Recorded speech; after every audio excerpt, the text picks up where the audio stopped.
Tuhan, Shalom, selamat pagi semuanya. Kasih karunia Tuhan senantiasa hadir dalam hidup kita. Bapak Ibu terkasih, kemarin Pak Oskar menyampaikan firman Tuhan yang memberikan bagaimana kita harus bersikap menghadapi tahun 2022 ini. Banyak orang yang mendasari apa yang dilakukan berdasarkan tanda-tanda lahiriah, bukan karena Tuhan.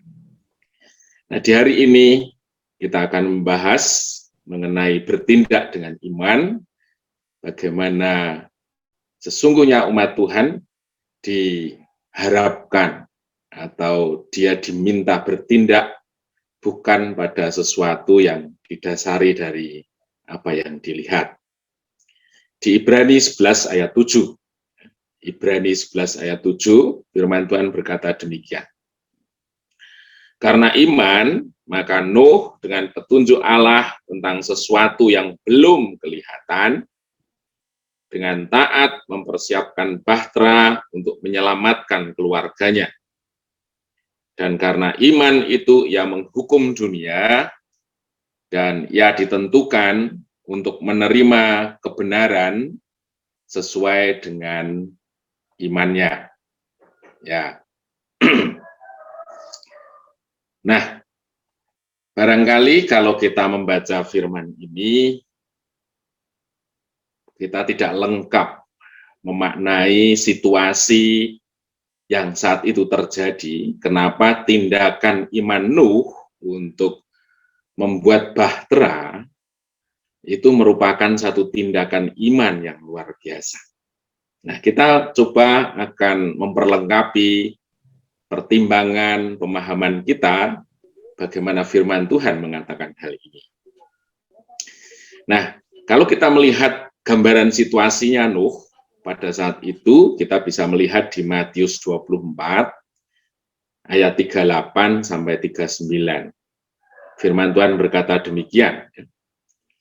Sebab sebagaimana mereka pada zaman sebelum air bah itu, makan dan minum, kawin dan mengkawinkan, sampai pada hari sampai kepada hari Nuh masuk dalam bahtera.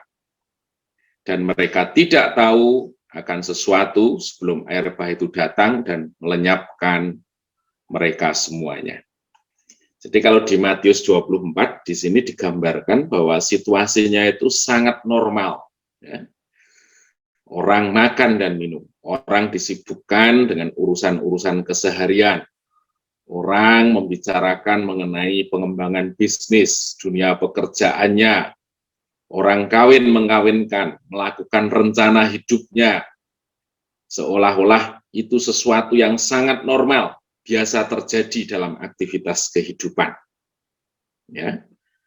Dan tidak ada sesuatu pun yang membayangkan kalau bahaya maut akan mengancamnya. Ya, jadi seringkali pemerintah menyatakan bahwa indikator-indikator sosial atau kondisi ekonomi itu menyatakan kenormalannya terhadap situasi yang terjadi. Demikian pada saat itu semuanya normal. Tetapi Nuh bertindak sesuatu di luar kelazimannya, gitu ya. Dia membangun bahtera. Tidak dikatakan bahwa Nuh adalah seorang nelayan atau tempatnya di pinggir pantai. Barangkali Nuh pada waktu itu ya letaknya di tengah perkampungan yang tidak kenal pantai, tidak kenal laut, tetapi Nuh membangun bahtera. Nah, di sini kita melihat bahwa mengapa firman Tuhan begitu mengapresiasi atau mendeklarasikan bahwa Nuh itu bertindak dengan iman. Kita bisa melihatnya, kita pecah satu-satu, kita detailkan satu-satu. Nuh mempercayai perkataan Tuhan sepenuhnya. Jadi mengapa Nuh membuat bahtera? Di situ dikatakan bahwa dia mendengarkan sesuatu yang datangnya dari Tuhan. Artinya, Nuh berani bertindak di luar kewajaran, bahkan di luar nalar yang normal, karena dia mendengar suara Tuhan. Jadi mendengar suara Tuhan barangkali mendengar kepercayaannya kepada Tuhan itu tanpa batas, tanpa tersisa, atau tanpa cadangan. Sepenuhnya dia percaya di dalam hatinya setiap perkataan Tuhan yang dia terima. Nah, terus yang kedua, Nuh merelakan dirinya menghadapi cibiran, ejekan, bahkan dianggap gila barangkali. Bukan dari orang-orang yang tidak hanya dikenal oleh Nuh, tetapi barangkali dari sisi keluarganya, anaknya barangkali, ya bapak ini mimpi ya, bapak ini sedang ngapain, wong di tengah suasana seperti ini membuat perahu. Dan itu seringkali ketika orang didesak atau dipertanyakan sikapnya dari keluarga terdekatnya tentang apa yang dilakukan, dia menghadapi satu tekanan mental yang luar biasa. Dan Nuh merelakan dirinya menghadapi itu semuanya karena dia mempercayai perkataan Tuhan. Kemudian yang ketiga, Nuh bekerja keras dan kita membayangkan bahwa perahu yang dia buat itu ukurannya tidak kecil, gitu.